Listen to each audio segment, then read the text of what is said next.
Boleh boleh di kolom chat juga nulis.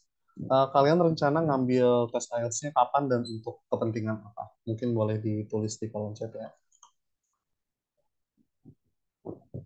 Saya sambil tunggu mungkin semenit 2 menit.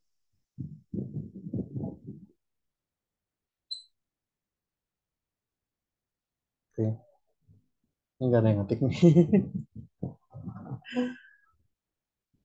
Oke, kalau misalnya nggak ada, ya udah kita lanjut aja langsung. Oh, LPDP Juni. Oke, LPDP Juni.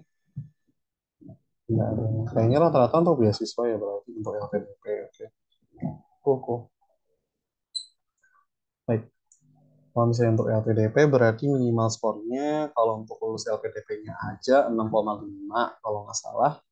Tapi kalau misalnya kalian punya pilihan universitas yang lain, uh, untuk universitas yang lain mungkin kalian harus sesuaiin sama universitas tujuan kalian yang 1, 2, dan 3. Tapi kalau menurut saya sih, kalau misalnya kalian mau aim high, 7,5 rata-rata itu udah sangat bagus dan bisa aman untuk semuanya. Karena seingat saya yang Ivy League pun itu minimal 7 kalau nggak salah untuk per section. Tapi yang udah nggak apa-apa. Terlepas dari itu, mudahan aman. Oh, ada yang belum ada rencana waktu dekat tapi pengen tahu aja tes IELTS itu apa. Oke, nggak apa-apa, bagus juga. Ada bekal lah ya dari lebih awal. Oke, kita akan proceed. Kayaknya lebih enak kalau misalnya halaman full ya. Presentation mode. Oke, cool. Next. Jadi untuk materi ini akan singkat ya, introduction tentang IELTS secara general, CBT dan PBT, ini computer based test dan paper based test, apa bedanya? Self study strategies, karena saya sadar bahwa platform yang seperti ini tuh pasti kalian tuh harus lebih ekstra, harus lebih usahanya, karena saya tidak menjamin bahwa dengan 8 ini itu cukup 8 pertemuan atau berapa pertemuan yang kita dapati itu cukup untuk membuat kalian terbiasa dan terlatih untuk melakukan IELTS. Jadi saya akan kasihkan kalian strateginya. Saya juga akan kasih kalian sumber sumber daya resources karena sayangnya not everything online is reliable. Tidak semua hal yang ada di internet itu semuanya bisa dipercaya, khususnya untuk IELTS ini. Saya juga akan memberikan IELTS listening general introduction and strategy. Jadi kayak ini secara general untuk IELTS listening saja. Oke, kalau misalnya kalian ada pertanyaan mungkin simpan di akhir aja ya. Tapi mungkin tulis dulu kalau misalnya terjawab sepanjang apa sesi ini.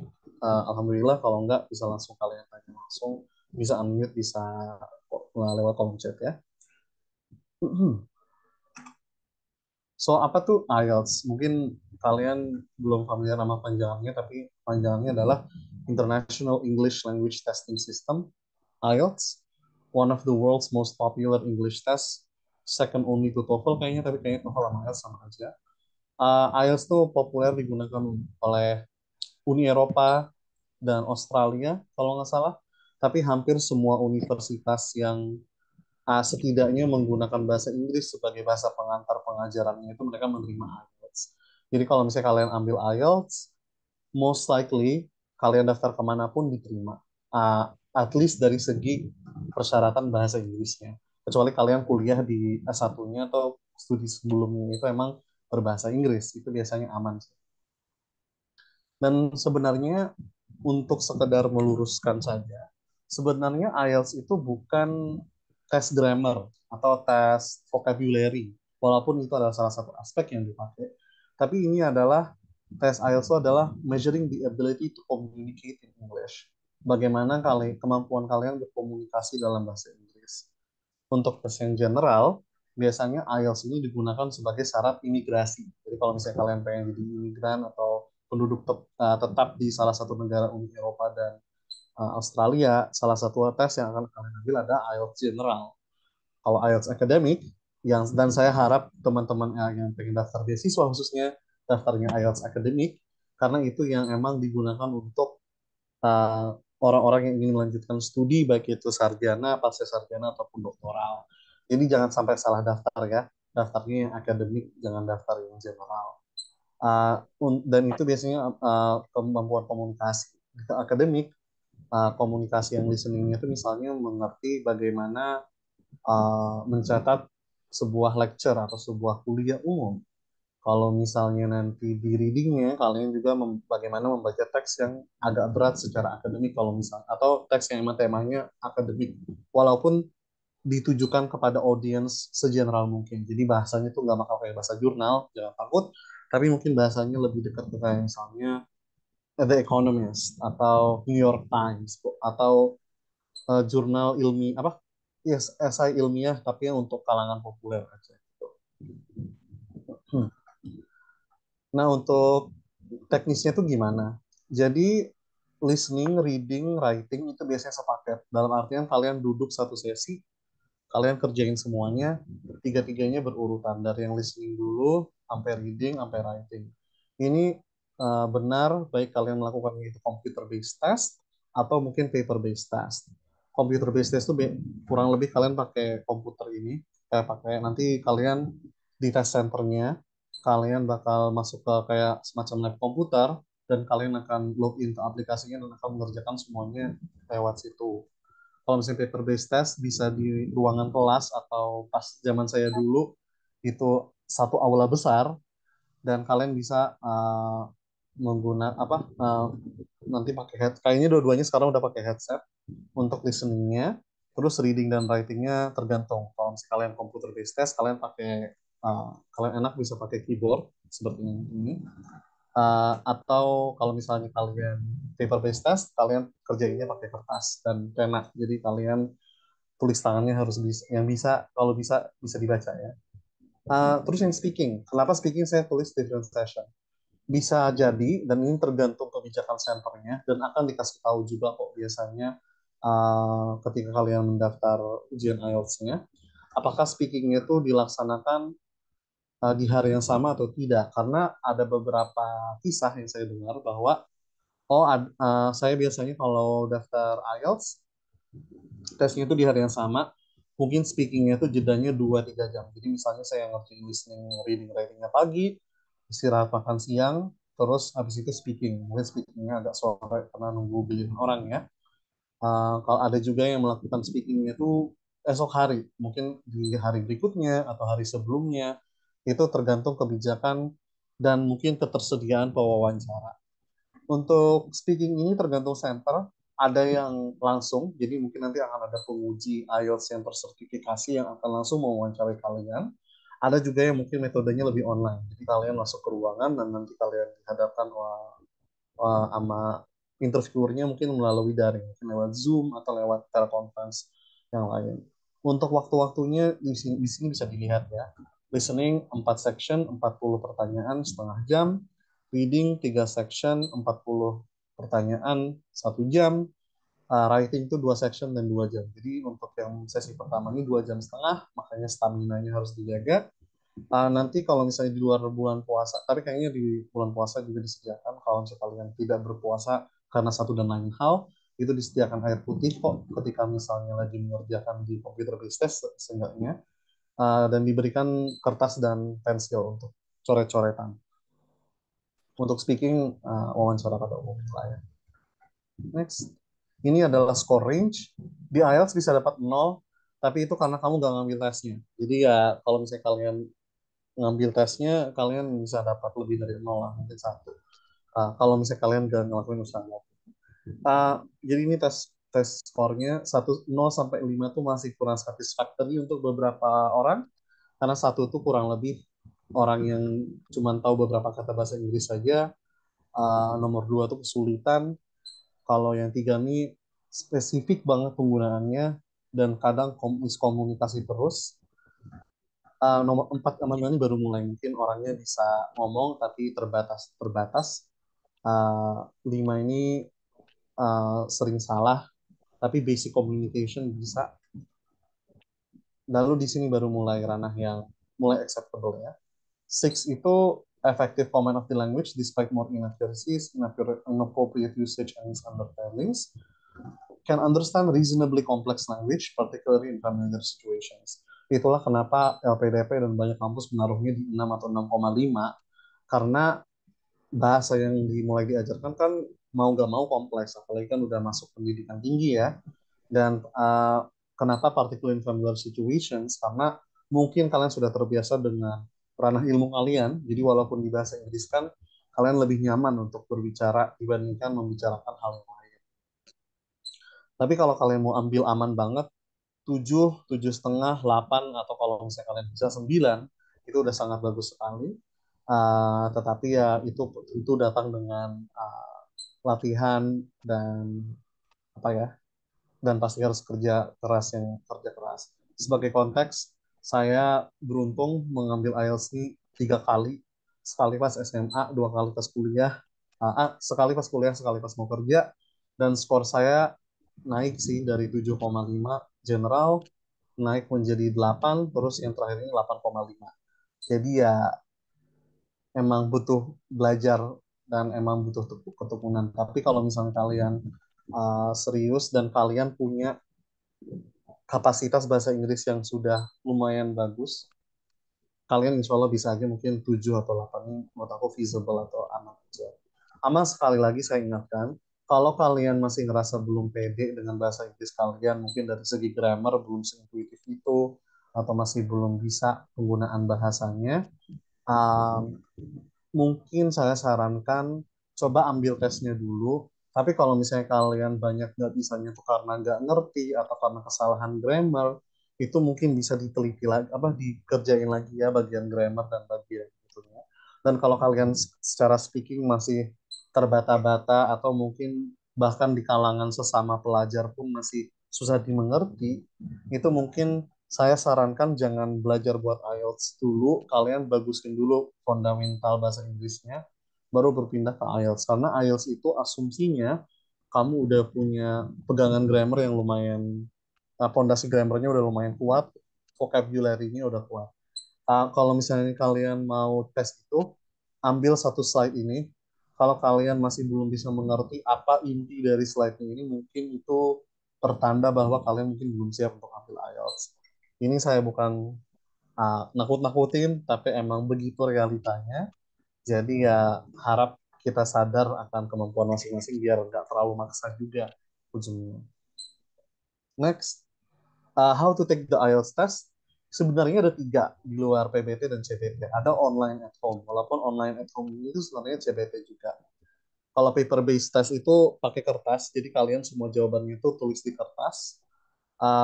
Ini biasanya ini metode utama waktu saya SMA. Ini yang saya pakai. Soalnya CBT itu masih terbatas waktu itu. Dan saya tuh SMA tahun berapa ya? 2015-an. 2015 2016.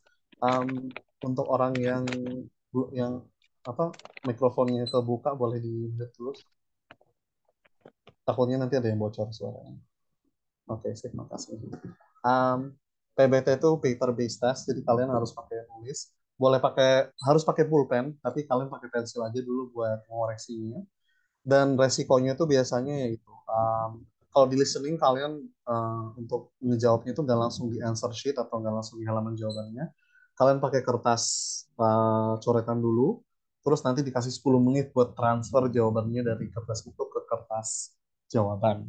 Ama ini capek karena writing itu kan kalian nulis kurang lebih 150 sampai 250 kata kalau nggak salah. Nah, itu kalian harus tulis tangan.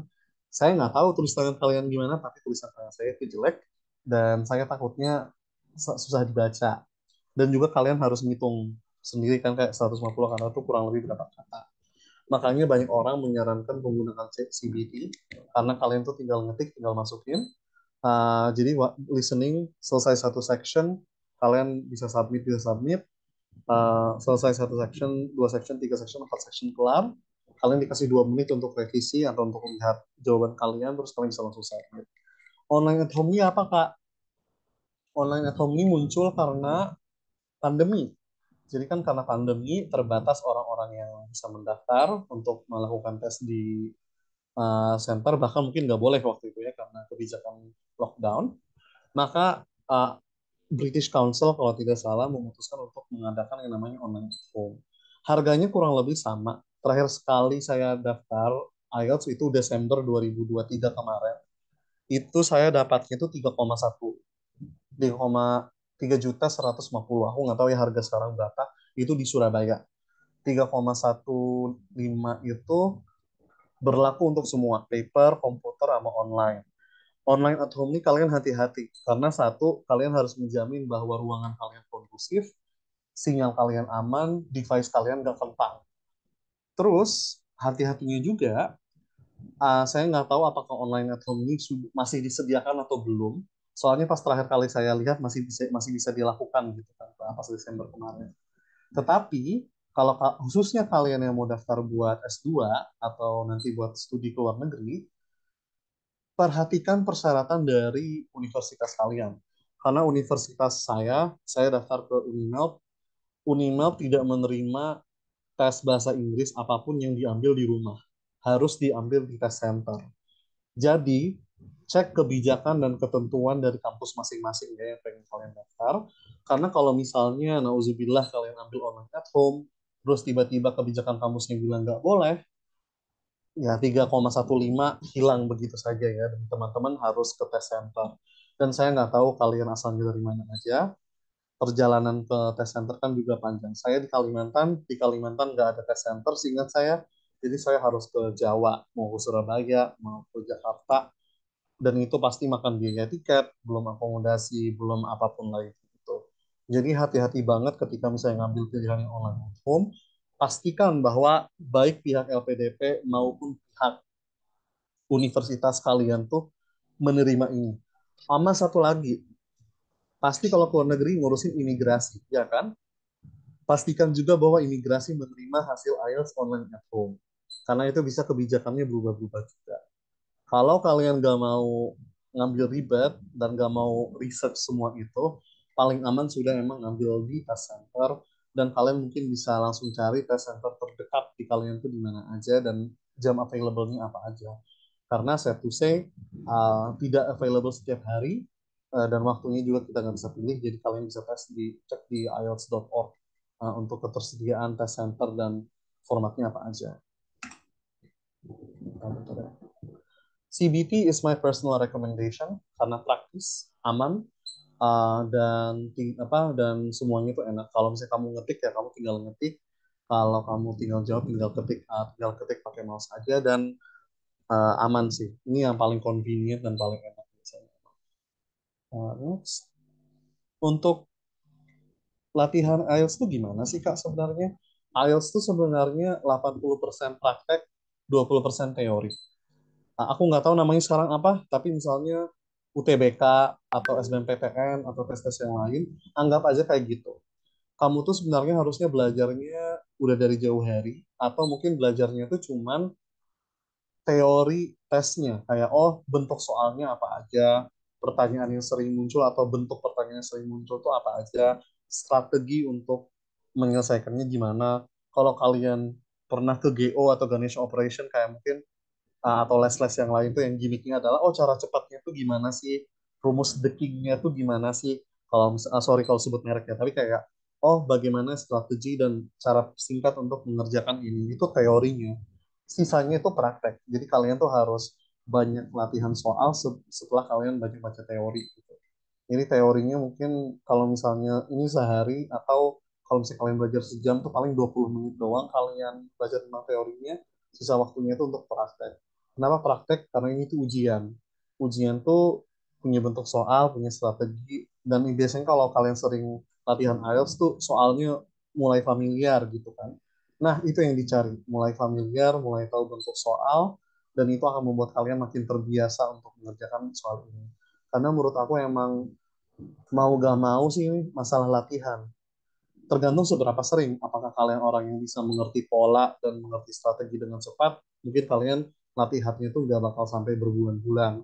Tapi kalau misalnya kalian masih struggle, ya mungkin perlu usaha lebih, dan kita harus mengapresiasi progres walaupun itu selambat. Walaupun bisa lambat. Lambat yang bisa progresnya. Nah, jadi ini lingkaran sistem yang saya pakai. Mulainya dari yang ini ya, take the test and show.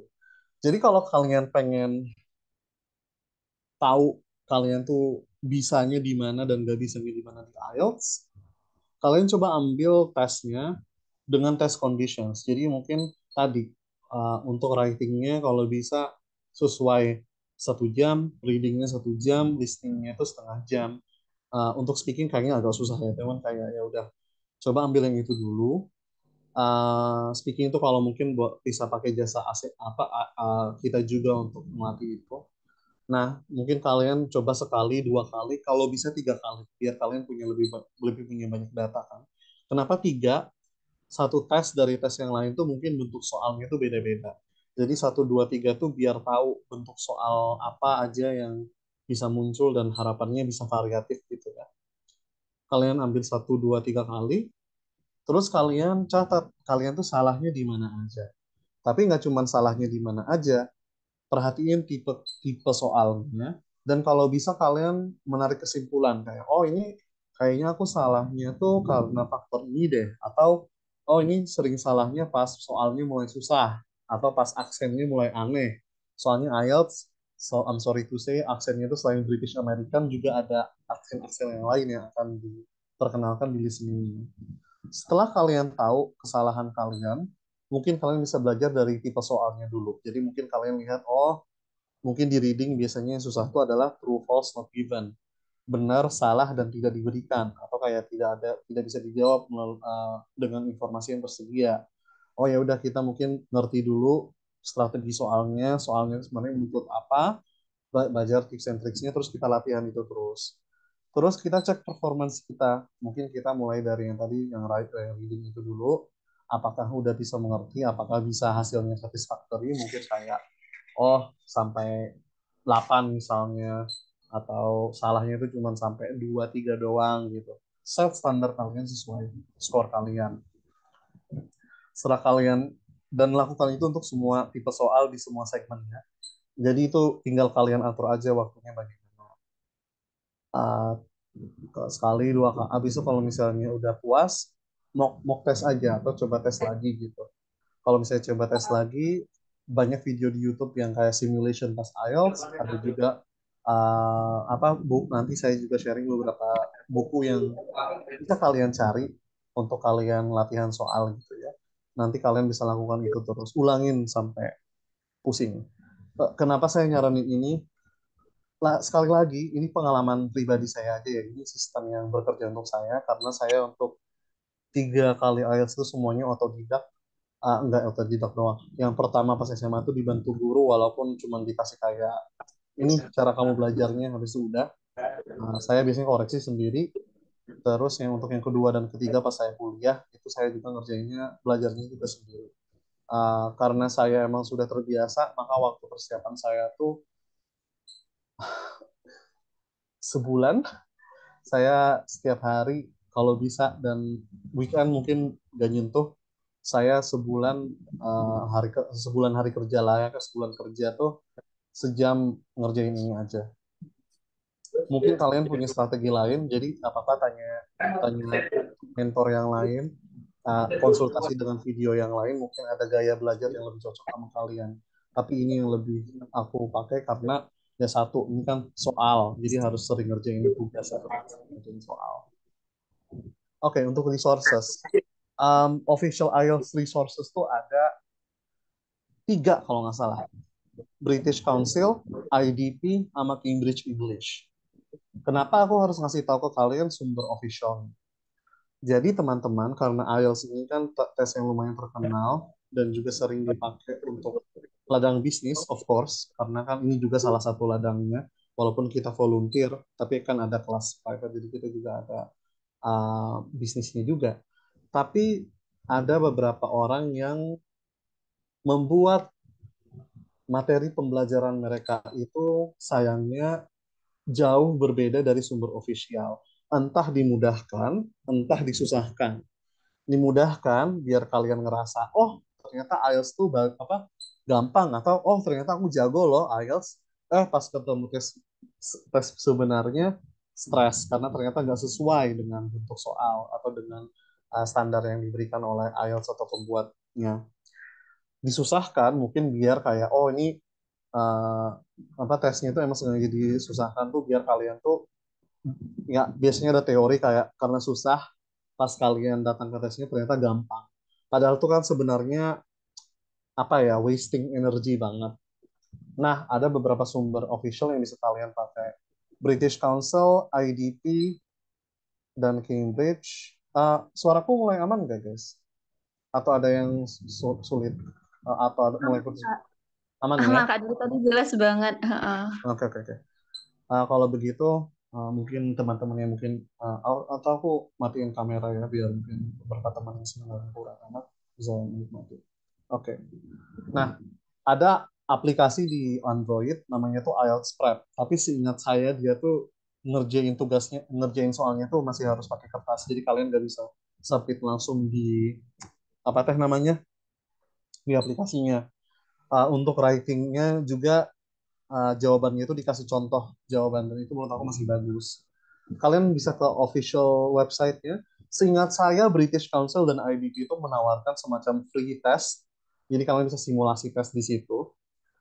Tapi kalau misalnya kalian pengen simulasi tes banyak-banyakan, kalian cari dua buku ini. Kalau yang pertama ini yang kecil, aku sorry banget fotonya kecilan, tapi ini namanya The Official Cambridge Guide to IELTS. Ini tuh buku kalau misalnya kalian pengen tahu tips per segmennya tuh emang di sini. Jadi dia tuh bakal ngejelasin segmen apa contoh soal atau bentuk soalnya gimana dan di sini ada teori ini ibaratnya kayak textbook biasa lah. Tapi dia tuh nggak detail amat. Tapi ini good starting point untuk banyak orang. IELTS Academic 15, 16, 17 ini sebenarnya adalah seri buku. Seri buku isinya apa, Kak? Isinya itu latihan soal atau tes soal. Jadi ini kalau misalnya kalian pengen tes soal tuh di sini semua. Listeningnya gimana, Kak? Ada CD-nya kalau kalian mau beli yang fisik. Tapi, dan saya hanya mengatakan ini sebagai informasi, bukan sebagai anjuran, banyak PDF dan banyak juga folder-folder audionya ini yang sudah diupload di YouTube dan bukunya itu sudah di PDF, baik itu scan maupun yang terlihat bagus. Saya tidak akan memberikan kalian lokasi-lokasi di mana mencari tempat ini, seperti misalnya Libgen atau Internet Archive. Itu lokasi tempat-tempat di mana kalian tuh sebenarnya harus hindari untuk mendapati bajakan dari hal ini.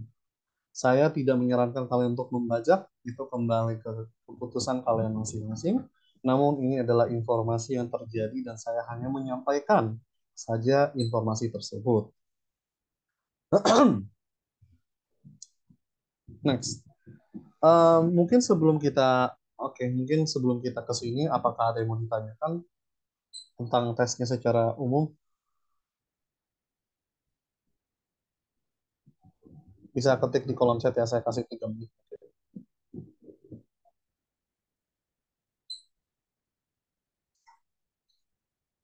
Kalau enggak ya udah nanti kita simpan ke akhir aja. Atau moderator bagaimana enaknya saudari moderator? Iya, Kak. Jadi mungkin nanti di akhir aja ya, guys, Oke, yang oke. ada pertanyaan atau Nah, informasi mau tahu informasi seputar IELTS. Nanti mungkin di sesi Q&A aja kali ya, Kak ya. oke, oke, oke. Oke, Oke. kalau begitu. Tapi kalian teman-teman kalau misalnya mau ngetik soalnya langsung di chat nggak apa-apa juga sih. Nanti kita bisa visit setelah kita kelar ya. Kak. Oke. Ini IELTS listening overview. Jadi untuk listening akademik sama general tuh sama ya. Uh, ya. Uh, jadi kalau misalnya untuk apa nggak ada bedanya sebenarnya.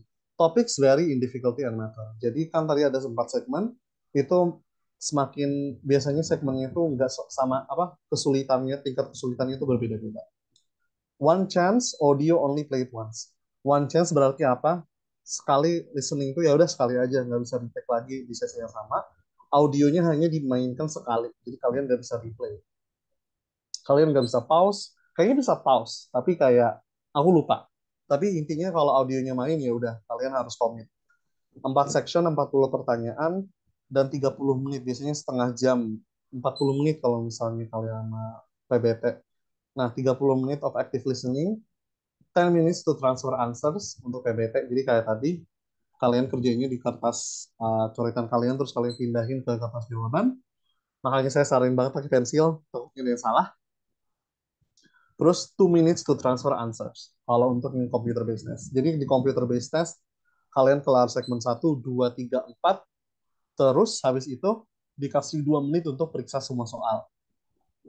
Jangan takut, di fitur aplikasinya itu ada kok bookmark. Jadi mungkin kalian kalau ada soal yang ragu, kalian bisa highlight atau bisa kalian bookmark.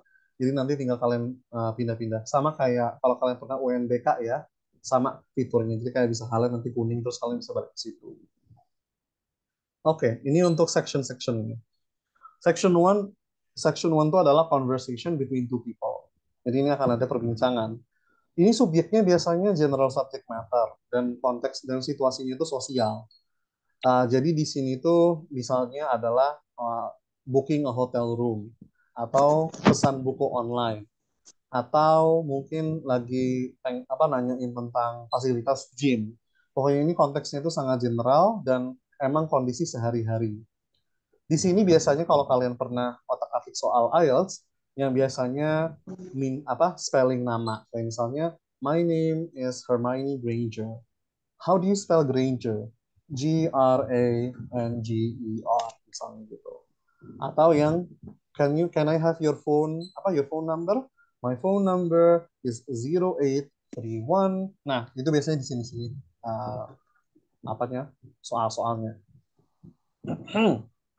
Di section 2 itu monolog atau satu orang.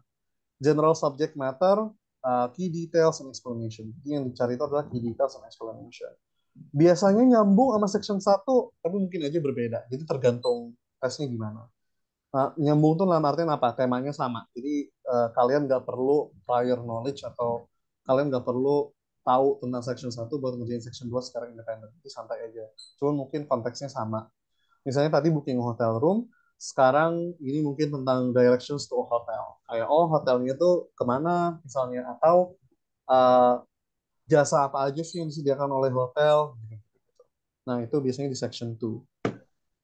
Section 3 ini baru mulai agak naik kesulitannya. Karena ini conversation up to 4 people, bisa berkelompok.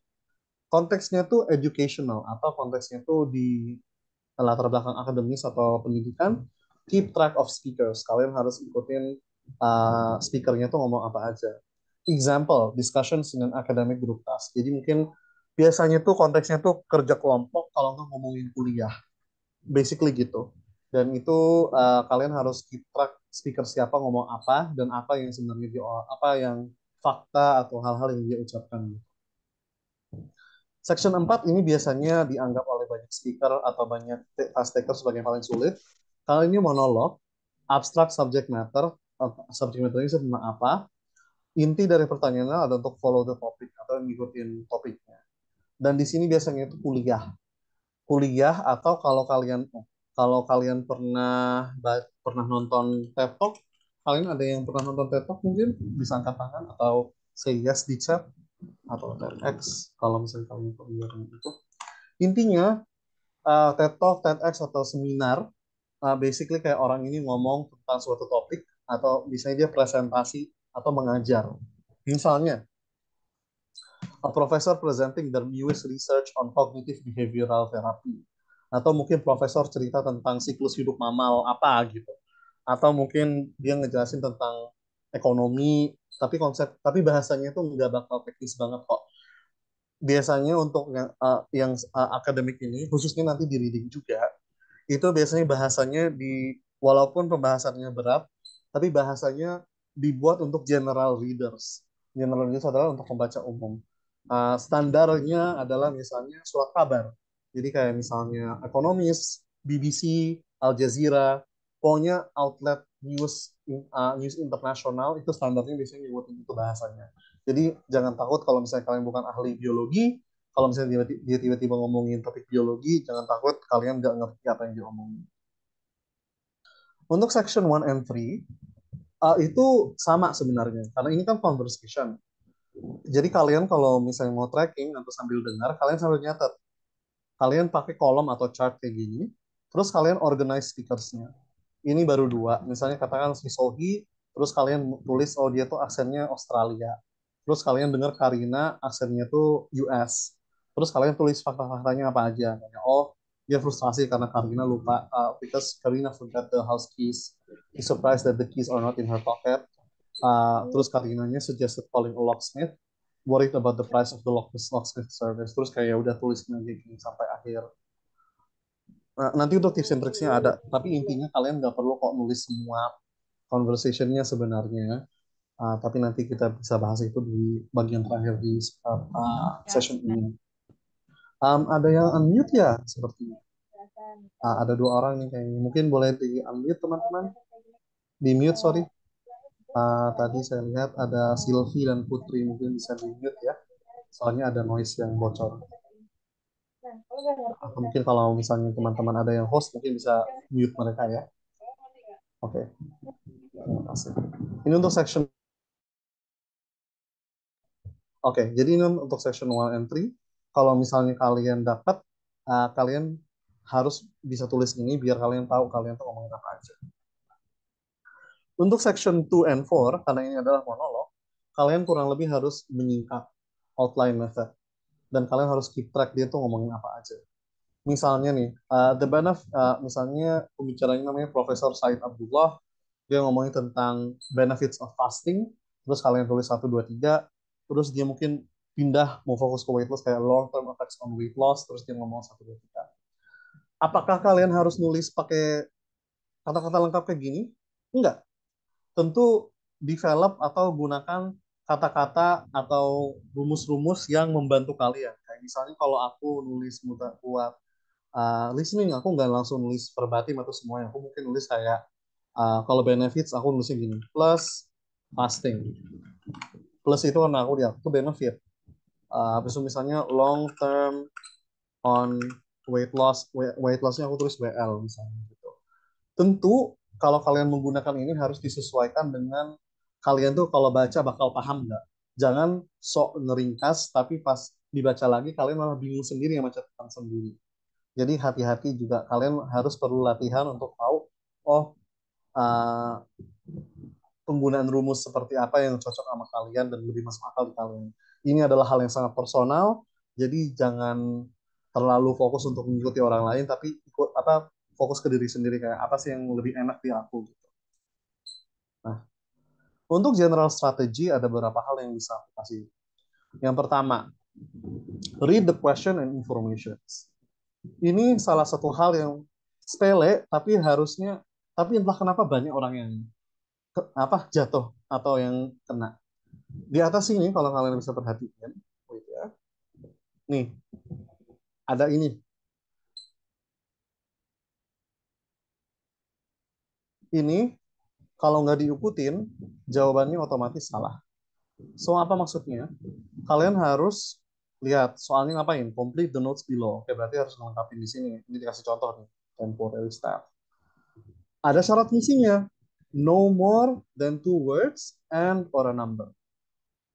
Jadi kalian tidak boleh mengisi lebih dari 2 kata. Ini 1 kata boleh, 2 kata boleh.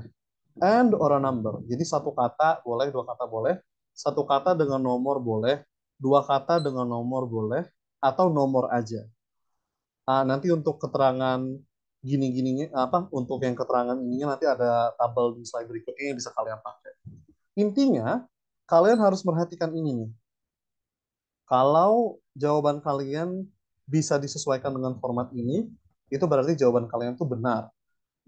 Sayang kalau misalnya sebenarnya secara faktual itu benar, tapi kalian malah nggak ikuti instruksinya. Dan itu malah membuat kalian rugi gitu kan. Udah benar sebenarnya jawabannya, tapi karena nggak ngikutin format, salah. Sedih. Kedua, pas kalian dapat ini, selain membaca instructionnya, kalian bisa baca soalnya dan underline keywords. Tapi jangan karena keywordnya ada, itu otomatis jawabannya. Maksudnya apa? Kalian dapat ini nih, udah dapat soal. Kalian coba baca soalnya. Ini kurang lebih mau ngomongin apa aja. Misalnya ini vacancies, oke. Okay. Terus can choose your apa nih? Choose apa nih? Pay, oke okay, bayaran, including apa?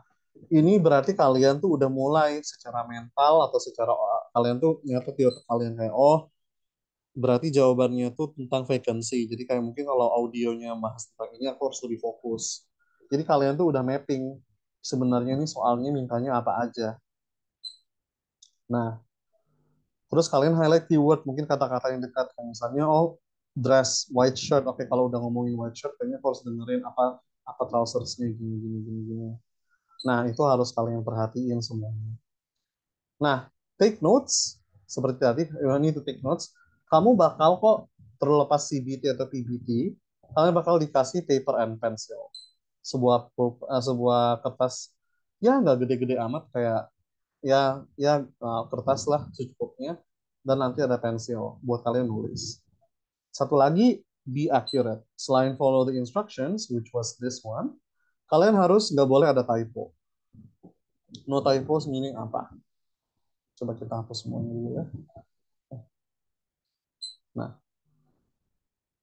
kita coba jawab di sini misalnya, vacancies for vacation. Vacation kan nulisnya benernya gini ya. Kalau kalian misalnya typo atau salah tulis ngomongnya gini, itu tetap salah. Jadi kalian harus nggak boleh ada typo. Kak, apakah menggunakan British English atau American English? Terserah, tapi harus konsisten.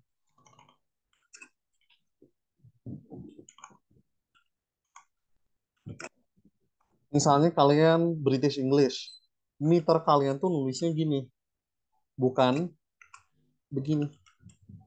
Meter yang pakai ER itu American. Metre ini tuh British English. Jadi kalau misalnya kalian British English, tulisnya colornya kayak gini. Kalau misalnya American, kalian nulisnya gini. Tapi itu harus konsisten di semua pertanyaan kalian, dan bahkan sampai writing, kalian harus pakai British atau American English. Lebih familiar yang mana, itu tentu untuk balik kepada kalian. Kak, aku dengar Kak, kalau misalnya jawaban boleh pakai all caps. Itu gimana Kak? Yang penting konsisten. Kalau misalnya kalian pengen ngejawab semuanya pakai all caps, jawab all caps. Kecuali writing, kayaknya writing nggak bisa di all caps. Aku kurang tahu. Mungkin nanti pas writing kita bisa uh, nanti aku cari jawabannya pas kita udah ngebahas writing. Jadi kalau kalian pengen ngejawab semuanya ini all caps, harus konsisten semuanya all caps. Oke? Okay? Oke. Okay. Jadi sampai mana? Ya, ini untuk general strategi sebelum ini. Jadi kalian tuh listening, iya benar dengerin semuanya, tapi kalian harus sesuaiin dengan apa sih yang diminta oleh soalnya, biar kalian tuh bisa bagi fokus kalian. Kayak, oh lebih fokus lagi, saya udah dapat. Ini ada beberapa tips and tricks. Yang pertama tuh ya, ini yang tadi aku bilang. Kalau one word, koreknya itu gini, airport. Di airport atau airport dipisah kayak gini itu salah. One word and or a number, terminal to, terminal atau to acceptable, in terminal to salah, airport terminal to salah. No more than two words and or a number, atau three words and or a number, itu kayak gini, contoh-contohnya. Ini yang correct, ini yang incorrect. Write no more than three words, berarti tiga doang, lebih dari tiga itu salah. Kayak tadi, CBT easier menurut aku untuk listening. PBT harus pakai pensil, kalau misalnya kalian mau PBT atau emang centernya cuma di PBT. Saya mohon kalian latihan sebelum tesnya. Biar minimal familiar sama alur tesnya. Minimal familiar sama alur tesnya.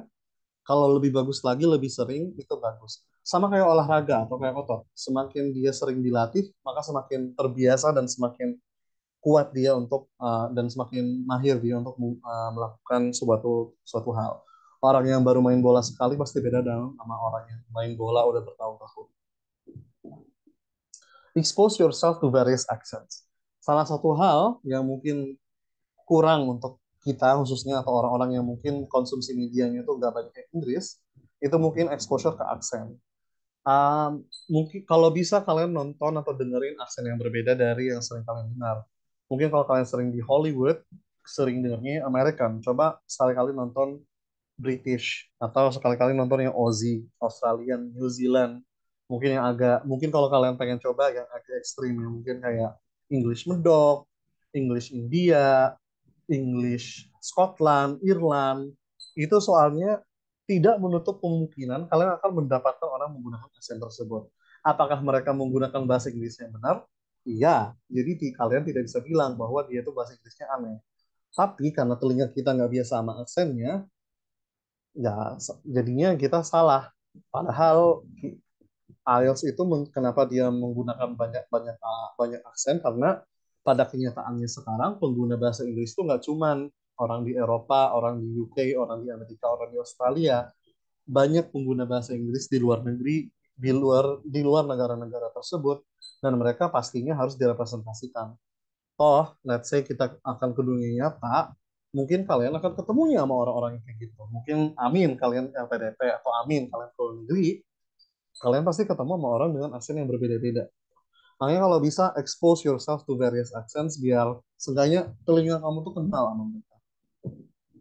Empat, again, spelling is important. Jadi kalau misalnya kalian kalau typo, absolute itu bisa salah.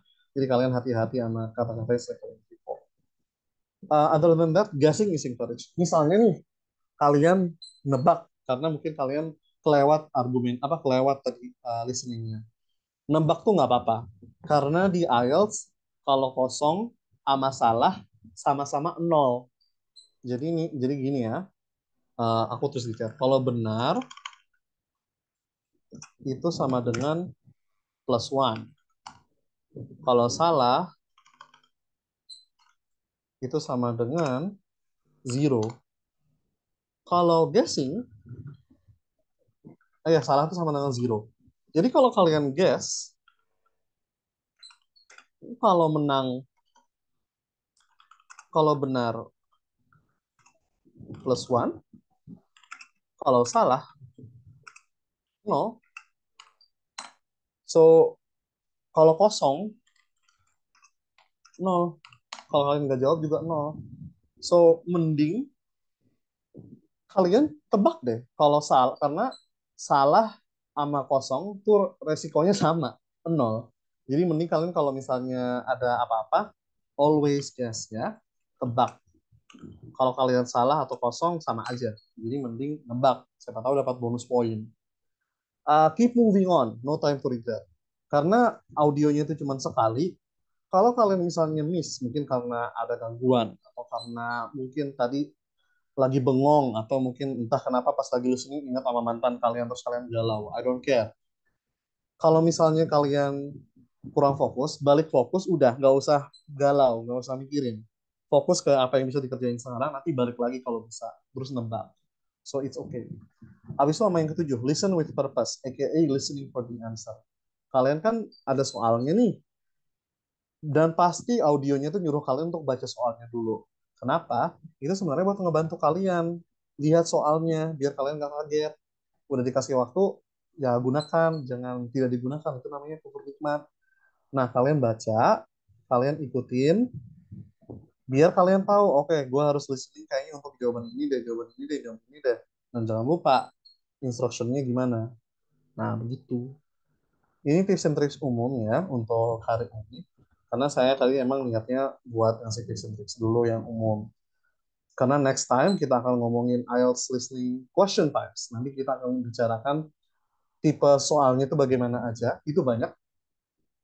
Kita akan kasih general tips and strategy for question types.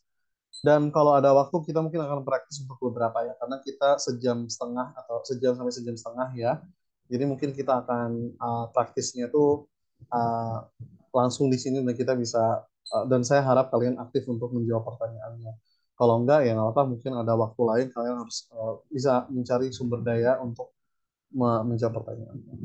Oke, mungkin itu aja. Itu yang bisa saya sampaikan di sore hari ini. Untuk Ramadan ini sore, nanti untuk besok-besoknya setelah Lebaran malam ya. Mungkin itu saja. Terima kasih. Apabila teman-teman mau bertanya, sangat dipersilakan sekarang. Slide-nya nanti saya share di grup gede.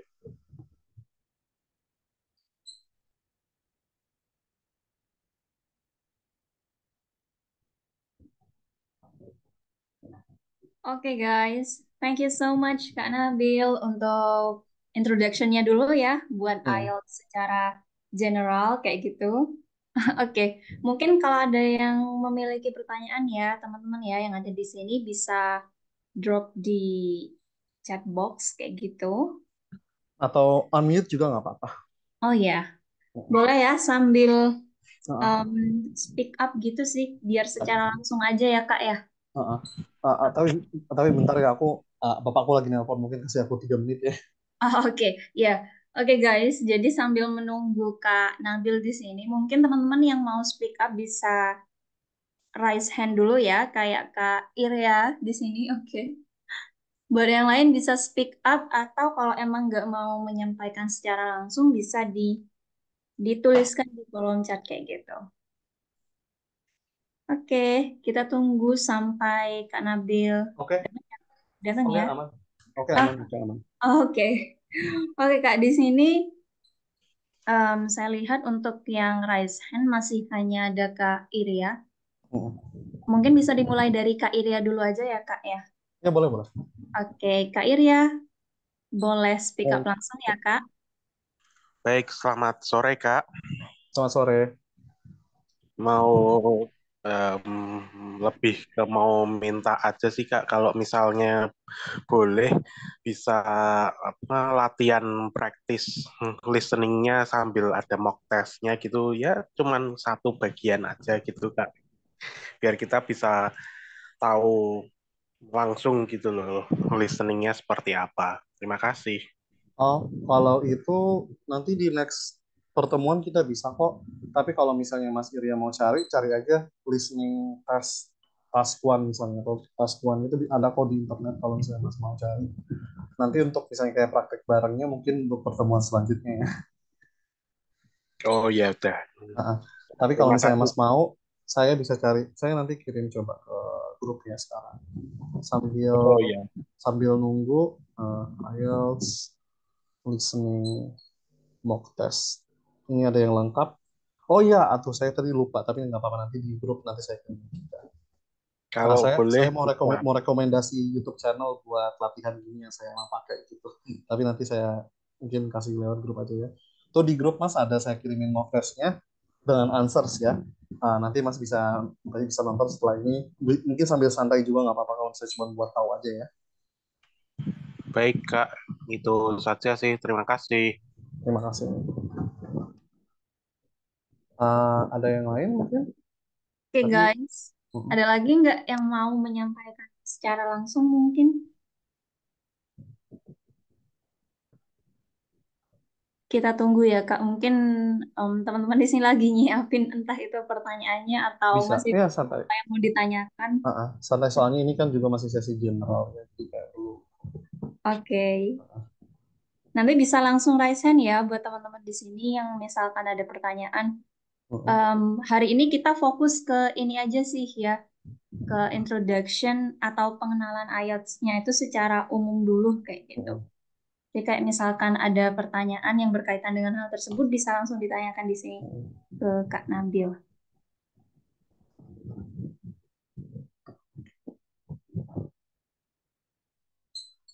Ini tadi udah di grup.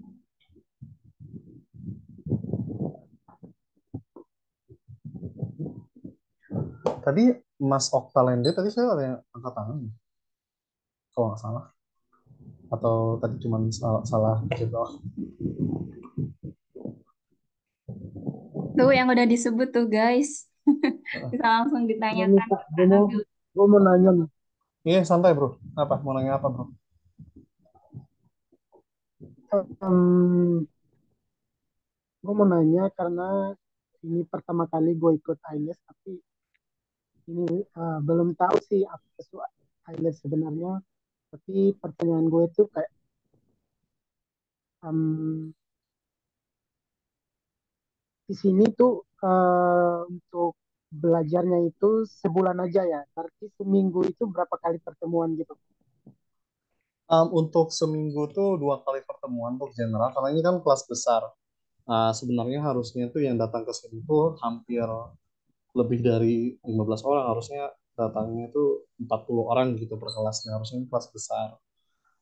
Jadi karena itu kelas kelas besar, sayangnya nanti mungkin latihannya itu nggak intens ya. Mungkin kayak saya kasih general strategi, saya kasih juga nanti kayak cara belajar sendirinya gimana, dan mungkin ada nanti praktek 1 soal atau 2 soal.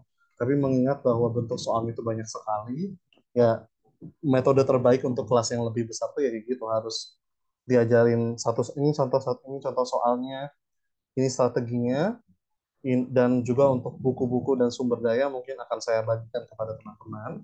Tapi di situ mungkin kalian bisa lebih aktif lagi. Kalau misalnya teman-teman ada waktu lebih, tapi itu balik lagi ke pembagian waktu teman-teman. Kalau kalian nanti misalnya mau bertanya dengan lebih lanjut, boleh menggunakan grup untuk tanya-tanya. Atau mungkin nanti kalau misalnya kita ketemu di forum seperti ini lagi, bisa kita gunakan. Untuk jadwalnya, kalau tidak salah, hari ini dan hari Jumat ya kalau nggak salah. Ya. Iya, bener Kak.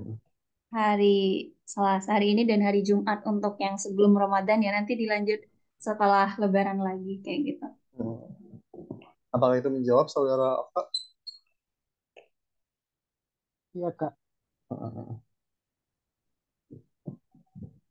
Oke. Oh, oke. Di sini ada Kak Fitriana, Kak Nabil. Oh, mau nanya? Mungkin, Oh, silakan Kak Fetriana. oke, Kak Fitriana bisa langsung speak up aja ya. Turn on mic, I'm so Oh sorry. iya, oh iya. Halo, Eh, ini suara saya terdengar? Kedengaran kok. Terdengar, Kak. Oh iya, oh iya.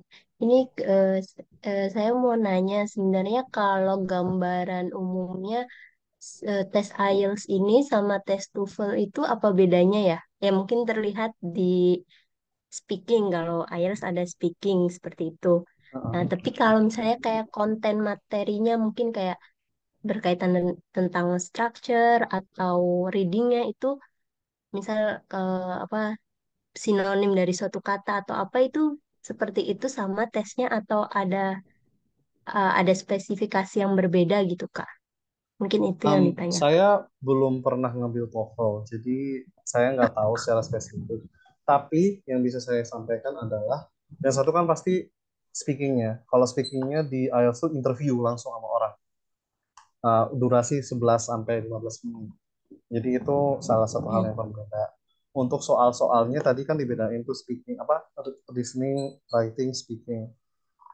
Dari yang saya pernah lihat dari teman-teman yang ngerjain pas SMA, pas SMA, pas saya kuliah, soalnya TOEFL tuh mungkin sangat terpatok pada melihat grammar. Ya nggak sih, mungkin aku nggak tahu juga. Mungkin teman-teman yang pernah TOEFL juga bisa cerita.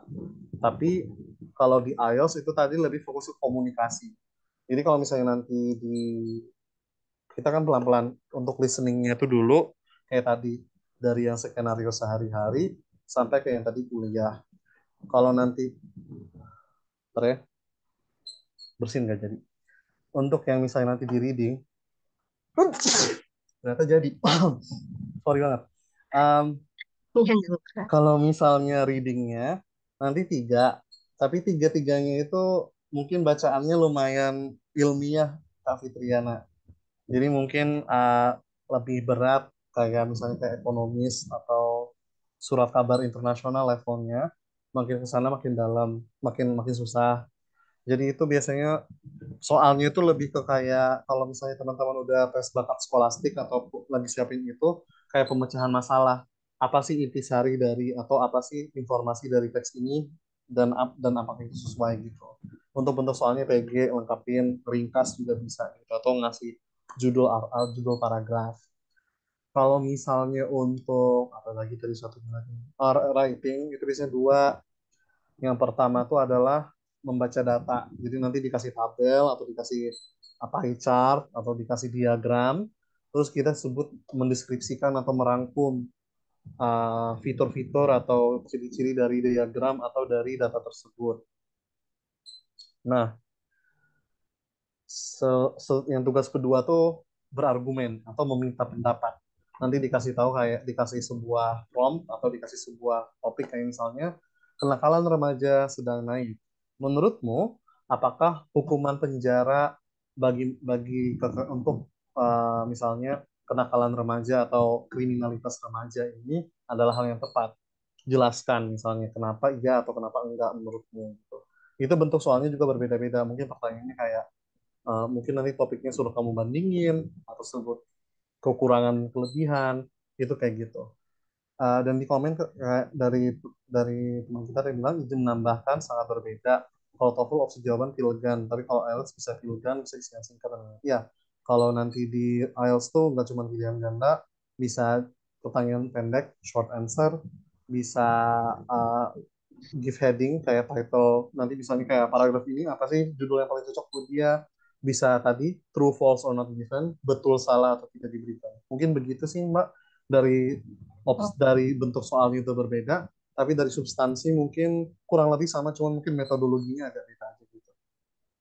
oh iya, lebih ya, Saya lebih tadi ah, seperti yang Kak Nabil bilang lebih ke praktiknya ya, ah, lebih ke ah. prakteknya gitu ya. Kalau nanti saya Oh, coba, soalnya apa berat filenya.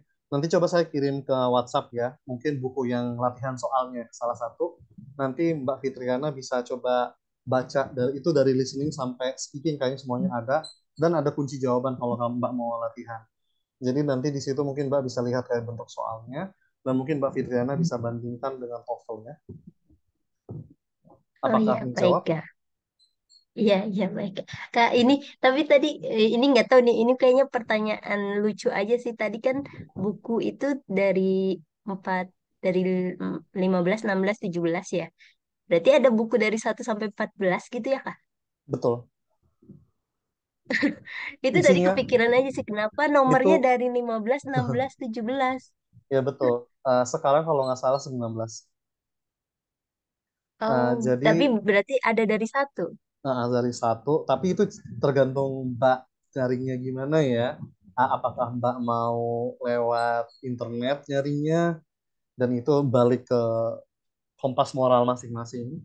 Atau misalnya Mbak mau cari di toko buku misalnya. Tapi kalau misalnya Mbak beli yang asli itu mahal banget ini buku. Soalnya berapa ratus ribu gitu.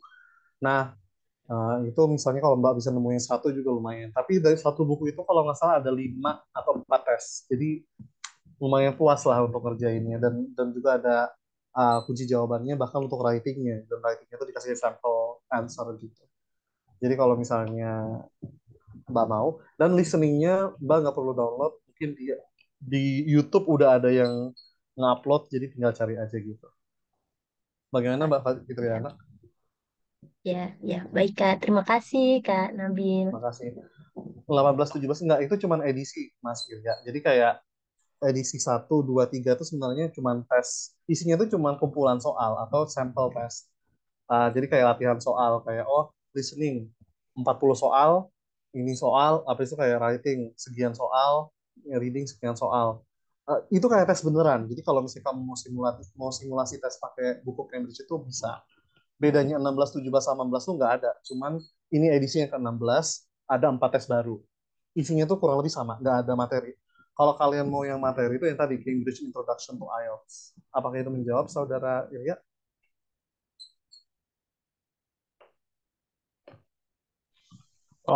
Maaf tadi kalau yang 18, 17, 16 nggak ada bedanya ya. Isinya tuh cuman tes, tapi tesnya berbeda-beda. Jadi yang 16 tuh nggak sama dari yang 17, nggak sama dari yang 18. Ibaratnya tuh kayak bank soal, Mas Irian. Oh ya. Bank soal, jadi isinya tuh soal-soal doang. Tapi lengkap, jadi kayak satu paket tuh dari listening sampai speaking kalau nggak salah makan. Dan itu bisa dipakai, dan situ sering dipakai tempat kursus buat mock test juga kadang-kadang. Berarti untuk membiasakan diri dengan soal-soal gitu bisa latihan pakai Cambridge itu aja ya. Ya 16, 17, 18. Kalau yang tadi Cambridge General Introduction to IELTS itu kayak buku, ibaratnya itu lebih kayak buku teks, buku apa ya? Ya buku buku paket. Jadi nanti dijelasin per sectionnya atau kriteria penilaiannya gitu. Walaupun agak general ya, tidak sampai tips and tricks yang lebih mendalam gitu untuk ngambil tesnya, tapi itu kayak lebih ke panduan aja. Jadi ada dua pilihan yang saya kasih untuk bukunya. Ada satu buku yang memang lebih ke kayak textbook jadinya, ada satu lagi buku yang kayak kayak bang soal. Insya Allah saya usahakan dua-duanya saya kirim ke grup, tapi itu lumayan berat ya teman-teman. Berapa MB ya? Coba saya. Ah, 63 MB sama 35 MB. Oh ya, siap Kak. Nah, nanti saya kirim, Terima coba kasih. kirim. Ya, sama-sama. Oke, ada yang mau ditanya lagi?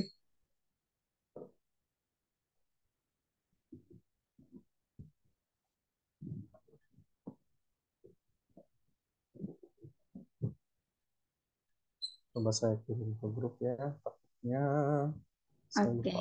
Halo, sambil menunggu Kak Nabil buat mengirimkan something ya ke grup Oh kita. iya, Mungkin saya yang ada lain ada yang satu mau. pertanyaan. Oke, oke. Silakan Kak. Maaf. Halo? Ya, halo, boleh, boleh, boleh. Halo ya. Boleh langsung disampaikan aja Kak. Kalau ya, saya ya ini per dari pribadi saya ya Kak. Saya itu kan ibaratnya nyoba mock test gitu kan. Hasilnya ya mentok di kalau nggak 6 ya 7 sih Kak. Nah, ningkatinnya supaya bisa ke kayak Kak Nabil jadi 8 8,5 gitu gimana ya Kak ya? Oke, mungkin sebelum menjawab pertanyaan itu, saya harus disclose beberapa hal. Yang pertama, saya alhamdulillah berada di keadaan yang sangat beruntung, di mana satu, saya sempat tinggal di luar negeri, walaupun bukan yang bahasa Inggris. Saya lahir dan besar di Mesir. Dan waktu itu ibu saya tuh mengejar S2 dan salah satu syaratnya itu kan harus bisa TOEFL. Nah, waktu itu ibu saya kursus dan waktu saya kecil, biar saya nggak gabut, ibu saya masukin saya ke kelas bahasa Inggris. Jadi saya diajarkan bahasa Inggris dari kecil dan guru yang saya dapatkan tuh blasteran Kanada Mesir. Jadi English dia bagus dan emang native speaker. Dan saya sadar bahwa keunggulan belajar bahasa Inggris dari usia dini plus dari speaker yang native itu adalah kesempatan yang sangat langka. Jadi dari situ dulu. Yang kedua, saya juga beruntung telah mengambil IELTS 3 kali. Yang kalau dihitung-hitung, itu sekitar 9 juta, dekat 10 juta. Dan saya beruntung bisa memiliki harta dan waktu untuk melakukan itu. Terus yang ketiga, saya terbiasa belajar otodidak untuk bahasa Inggris. Kenapa? Karena saya bisa bahasa Inggris dari kecil, saya banyak preferensi medianya itu bahasa Inggris. Saya nontonnya YouTube bahasa Inggris, saya nonton film bahasa Inggris, saya baca buku, bahkan kalau di lemari buku ini tuh banyaknya tuh buku yang dari bahasa Inggris. Dan waktu itu saya tinggal di Mesir dan itu harganya lebih murah daripada nggak kayak di Periplus lah kalau saya beli di sini. Jadi saya emang diuntungkan dengan keadaan mampu belajar bahasa Inggris dari sekecil mungkin, punya akses ke media dan buku bahasa Inggris dan juga didukung oleh orang tua saya yang alhamdulillah mampu secara finansial. Oleh karena itu, saya memberikan jawaban ini dengan penuh kesadaran bahwa saya memiliki beberapa keuntungan yang tidak dinikmati oleh mungkin orang-orang lain. Akan tetapi, tidak berarti bahwa orang yang nggak mau berusaha itu bakal bisa dapat nilai tes sebagus itu. Tinggal tadi, usahanya itu harus sejauh mana. Salah satu hal yang membantu saya dari 7,5 menjadi 8 atau 8,5 itu evaluasi dan belajar secara aktif. Saya beruntung saya bisa otodidak, tapi kalau misalnya masih perlu tutor, nggak apa-apa. Atau perlu mentor juga, nggak apa-apa. Tapi yang pasti itu adalah ketika mengerjakan soal, kita tuh harus juga tahu kita tuh sebenarnya salahnya di mana aja dan salahnya di aspek mana aja. Kita harus tahu dulu kita tuh salah atau apa sih yang membuat skor kita tuh nggak naik-naik. Baik itu di speaking, baik itu di reading, dan lain-lain. Nah, setelah itu semua, baru kita ketika tahu apa yang salah, kita baru bisa carikan obatnya. Kalau ibaratnya sakit, kita tahu sakitnya di mana, habis itu kita kasih obatnya yang sesuai. Nah, di situ bisa sangat membantu dan saya tidak mengingkari bahwa peran guru atau seorang mentor atau tutor itu di sini sangat berguna. Kalau misalnya kita belum bisa evaluasi dengan lebih bagus kayak gitu. Minimal mungkin mulai dari tipe soal atau kayak apa sih yang sering buat kita tidak terkoceh. Oh, mungkin tidak familiar dengan kata-kata tertentu. Ya udah kita harus belajar vocabulary-nya lebih banyak lagi. Kita harus lebih sering mendengarkan ini. Untuk IELTS akademik, kayaknya kalau teman-teman dengerin surat kabar berita kalian tuh dengan bahasa Inggris itu bisa ngebantu kalian banget kok. Kalau misalnya kalian pengen yang lebih pasif ya approach-nya. Kalau yang lebih aktif mungkin kayak dengerin seminar yang bahasa Inggris, mungkin sesuai bidang keilmuan kalian atau yang beda-beda dikit gitu. Atau nonton film jangan pakai subtitle. Mungkin itu salah satu hal yang bisa dipakai. Nah, kalau misalnya di reading, wah, oh masih belum bisa ngambil keputusan. Oh mungkin teknik kita belajar, teknik kita baca, dan itu akan kita bahas nanti di IELTS reading kita. Itu bisa kita ubah. Oh, ngambil tesnya tuh ternyata nggak semuanya harus dibaca. Kita harus lihat dulu soalnya, terus kita cari kira-kira soalnya ini jawabannya di arah mana. Jadi emang harus evaluasi dan tahu kita tuh salah di mana, dan kita bisa cari remedinya. Uh, jadi harus online, kita bisa pakai online, kayak banyak sekali sumber daya yang akan saya bagikan juga, dan apa channel-channel yang saya pakai untuk mencapai nilai saya yang tinggi ini untuk ke kalian. Akan tetapi yang mungkin harus kita pertimbangkan adalah tujuan Mas Irya itu untuk apa dulu. Jadi kalau misalnya Mas Irya maunya 8 untuk kepentingan pribadi, kayak mungkin untuk merasa puas dengan diri sendiri, itu bisa juga. Tapi mungkin kalau misalnya Mas Irya merasa dengan kurun waktu tertentu ini nggak realistis, mungkin bisa disesuaikan kayak kalau 7,5, 7 di semua sectionnya tuh mungkin udah bisa puas juga. Karena tadi usahakan bisa aja, usaha pasti bisa, cuman tinggal tadi seberapa jauh, dan takutnya itu mungkin nggak sesuai waktunya, atau nggak cocok waktunya, atau nggak cukup waktunya untuk mencapai hal tersebut. Apakah itu menjawab Mas Irya? Sorry agak panjang.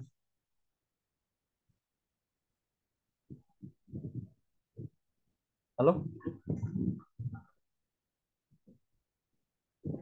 Halo Kak, maaf ini kayak tadi ya akhir-akhir agak terputus, tapi Uh-uh. saya banyak mendapat informasi dari Kak Nabil.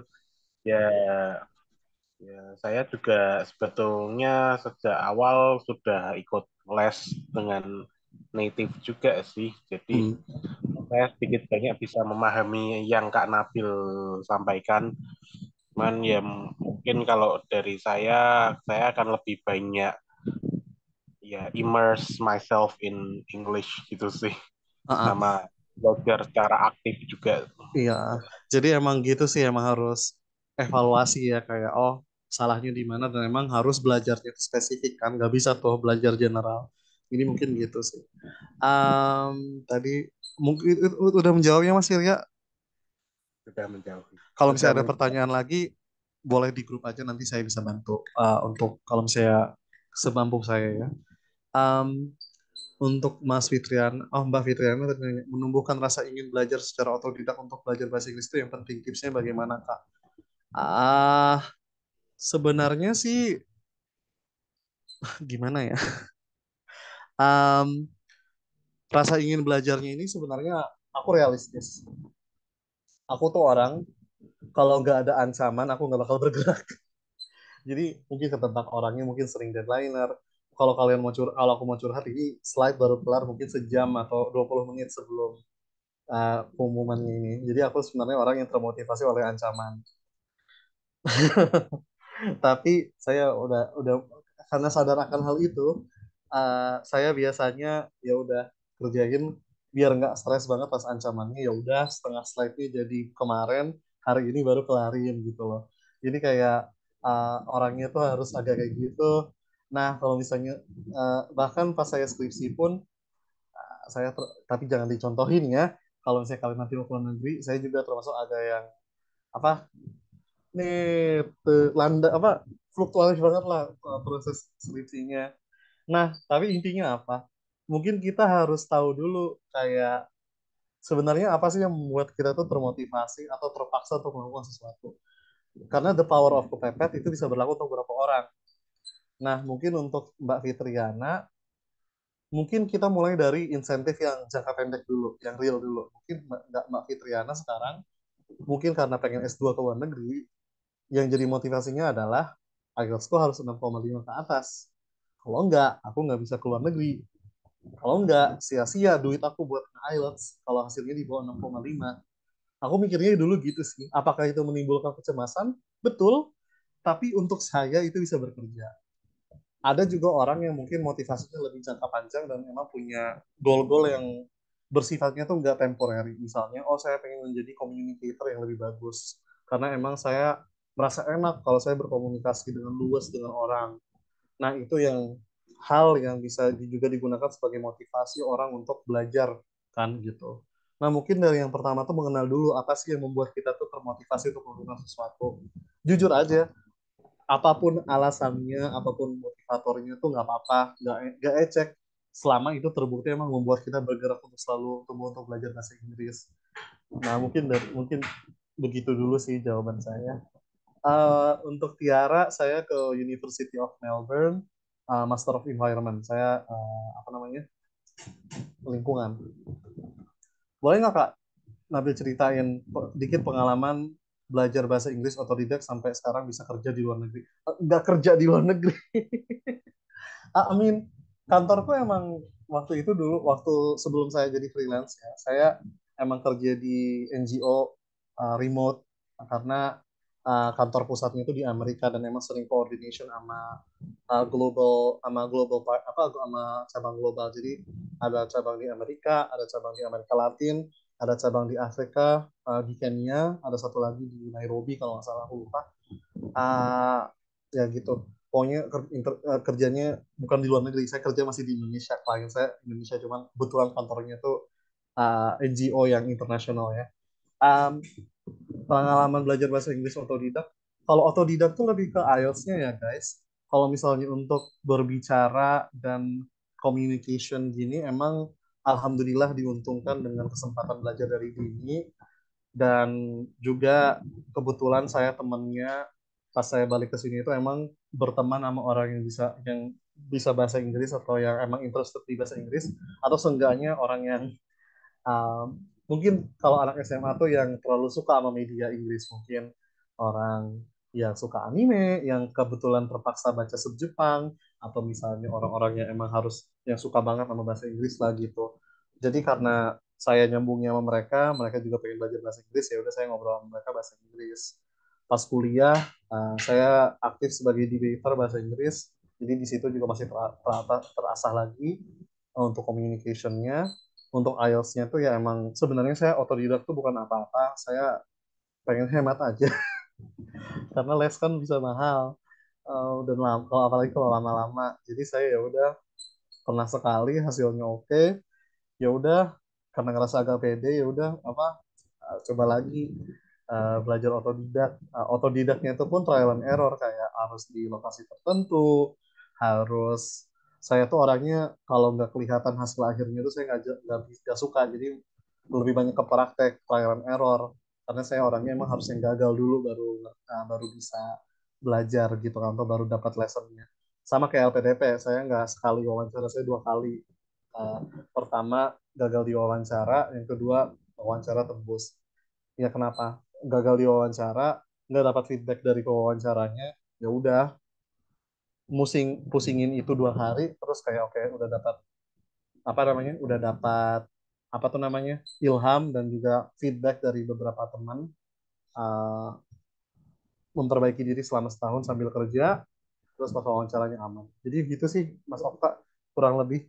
Jadi sebenarnya otodidaknya tuh lebih ke IELTS-nya, dan untuk bahasa Inggrisnya tuh ya karena saya beruntung udah diajarkan dari kecil. Soalnya kalau udah belajar dari kecil tuh udah nyangkut di otak gitu, dan ya alhamdulillah berguna untuk membuka kesempatan menjadi mentor di sini, mentor di tempat lain juga, dan juga alhamdulillah membantu bekerja di kantor yang internasional.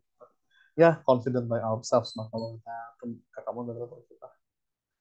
I think one more question, mungkin kita sampai 4.30 aja ya, biar tuntas gitu. Ada yang mau ditanyain lagi nggak?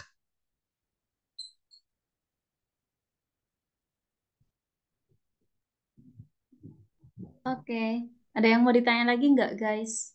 Atau kalau nggak, I just want to make sure, Kak Nabil. Itu, Uh, hello, can you hear my voice? ya kedengaran kok. Oke, karena di sini Kak Okta tadi ya menyampaikan, boleh nggak Kak Nabil aku ceritain dikit pengalamanku. I think he wants to share his story. Oh, I oh, don't know. Eh, itu misunderstanding atau enggak ya? Atau Kak Okta yang mau malah menceritakan kalau pengalamannya kalau sendiri? kamu cerita nggak apa-apa juga. Betul Kak, gue mau cerita dikit pengalaman gue di luar negeri sekarang. Oh iya, bener kan? Oh iya ya, Itu sorry nggak sorry. Oke, apa-apa Kak sih, nggak Okta. apa-apa itu Kak. Oh Kita ya, boleh boleh boleh boleh. Please, please. Oke, gimana Kak? um, thank you karena udah banyak cerita pengalaman, tapi gue juga punya cerita karena belajar otodidak itu sangat bermanfaat karena gue itu jujur belajar bahasa Inggris baru 3 tahun. Dari dulu itu dari SD, SMP sampai SMA itu benci banyak yang terus waktu gue masuk apa namanya lulus SMA, terus gue kepengen kerja di luar negeri, ternyata harus bisa bahasa Inggris gitu kan. Nah, gue ambil kursus, tapi itu kayak kursus di kampung aja kan, belajar-belajar gitu. Habis itu gue juga belajar otodidak, belajar kayak seperti kakak Nabil bilang tadi tuh, nonton film, pokoknya baca buku, pokoknya yang related dengan bahasa Inggris. Ya, puji Tuhan sekarang bisa kerja di luar negeri itu karena um, dari niat belajar yang cukup, ya puji Tuhan sekarang bisa kerja di luar negeri, udah pernah kerja di Qatar, terus sekarang di Afrika, itu udah um, mencapai, tapi saya itu mau coba lagi gitu untuk tes IELTS-nya itu supaya mau coba keluar kayak ke Eropa, seperti ke Australia, tapi kayak gitu-gitu. Itu alasannya kenapa saya mau ikut tes IELTS. Tapi hmm, untuk teman-teman yang mau bekerja ke luar negeri, yang pertama itu ya tadinya kita harus belajar, harus bisa manage waktu. Gue aja nih sampai kerja, gue apa namanya manage time-nya itu kerja sambil belajar supaya bahasa Inggris itu lebih lebih bagus gitu kan, karena emang dari dulunya nggak tahu bahasa Inggris, tapi sekarang ya puji Tuhan udah bisa dikit lah bahasa Inggrisnya tuh. Jadi kalau teman-teman mau belajar lebih banyak lagi, yang pertama itu harus konsisten, harus hmm, apa ya, ya banyak itulah kayak challenge kita punya diri sendiri gitu. Salah dan benar itu kemudian intinya kita mencoba gitu. Itu aja sih Kak. Iya, saya setuju sama Mas Oka. Uh, kita harus coba, why not? Salah atau enggak, nanti kita bisa belajar kan. Yang penting kita berani dulu to put ourselves out there. Terima kasih Mas Okta. It's really great to hear that karena otodidak Mas bahkan bisa sampai kerja di luar negeri juga. Oke. Okay. Uh, nice, Mas Irya langsung habis nih. Oke, okay. I think mungkin itu aja ya, biar kita bisa langsung menutup acara dan teman-teman bisa bagian berpuasa cari takjil atau mempersiapkan diri untuk buka puasa. Thank you. Thank you. Mungkin kepada moderator kami persilahkan. Oke, thank you so much Kak Nabil. Oke, terima kasih ya juga buat Kak Okta tadi udah menyampaikan your opinion and advice maybe for us about your story back then. Ya, kayak gitu. Jadi terima kasih banyak buat mentor yang hari ini udah menyampaikan materi secara umum tentang IELTS, and then also for the other lesson maybe kita akan pelajari dan dapatkan juga di hari yang lain kayak gitu. Oke, sepertinya waktunya juga udah habis, so I think I don't have to say about the conclusion for today karena materialnya juga udah disampaikan dan di-share langsung ya sama Kak Nabil di grup kayak gitu. So I think enough for our class today.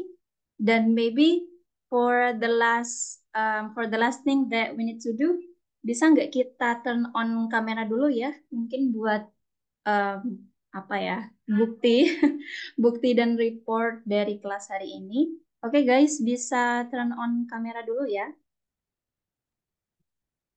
Turn your camera on guys.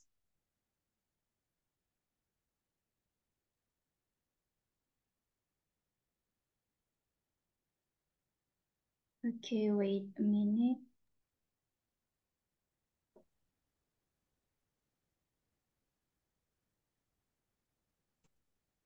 Oke, udah semua ya. Okay guys, so mungkin yang lain ada kendala atau apa ya, jadi nggak bisa menghidupkan kamera kayak gitu. So, I think saya mulai dari sekarang ya, Kak. Oke guys, saya hitung dari 3 ya. So, wait a minute. So, 3, 2, 1, smile. Okay, maybe once more. 1, 2, 3. Okay, thank you so much. Oke, Kak Nabil. So, maybe enough here for our class today. Terima kasih banyak buat semua partisipan dan teman-teman yang ada di sini ya, udah menghadiri kelas pertama. So, terima kasih lagi. Dan sampai jumpa Oke, di thank you juga Kak. Boleh Sampai tahu jumpa. Kakak nama siapa tadi lupa? Ah, Kak Nabil ya, mentornya. Yang moderatornya ini. Oh, oke. So, oh ya, saya lupa nggak memperkenalkan diri tadi ya. So, my name is Wahinani Nadia, actually, but you can call me Nadia. That's it. Hai Kak Nadia, salam kenal. Oke, salam kenal. Oke, guys. Jadi mungkin bisa leave meeting ya. Terima kasih. Sampai berjumpa. Oke, terima kasih. Bye-bye. Oke.